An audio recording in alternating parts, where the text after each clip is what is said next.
Good afternoon and welcome to Eichinger's Notary Services. Here you'll see the basic tools to be a notary. First off, you have to have your commission that you get from the state of Oregon or whatever state you are in, and it gives you a number, and then you are able to go and buy a stamp, which would be helpful if it's the right direction, and it gives you a number and the seal. They used to do seals that were a really hard press one that would make an indentation into the document, but now they just go with ink stamps. And then you are given a book, and just a little tour of a book.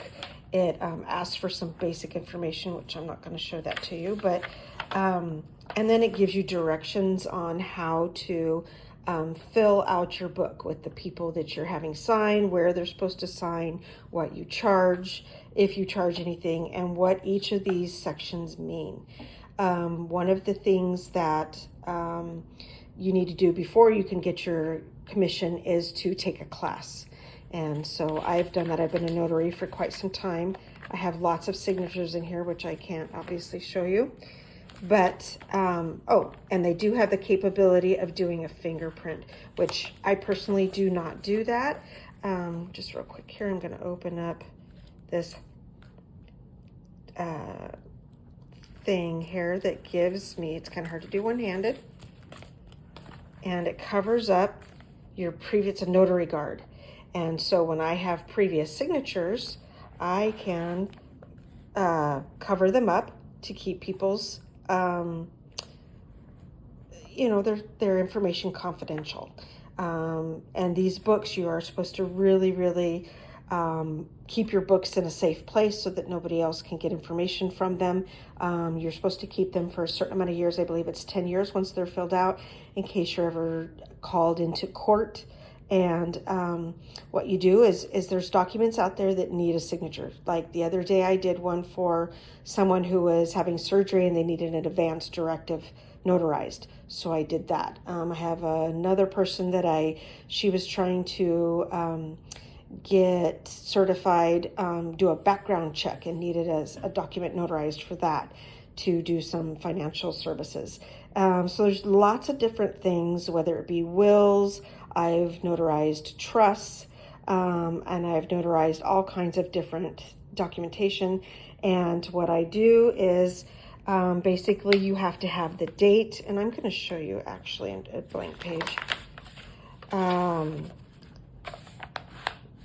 You need information like the date and the time, what type of notification. Usually it's an acknowledgement, the address of where you actually do it at, the kind of document that you're signing, the name and address of the signer.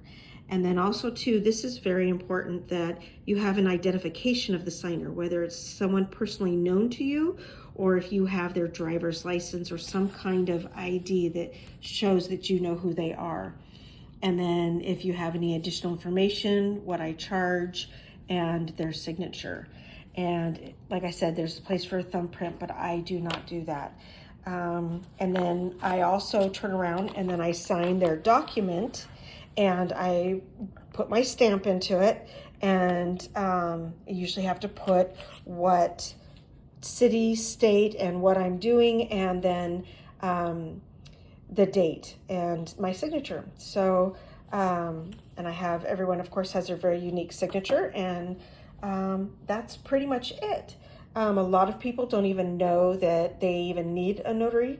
Most people can even go through life without needing one, but it just depends on what services you're doing. You know, like I said, if you need some kind of documentation, like I know that when you buy or sell a house, you need those documents notarized.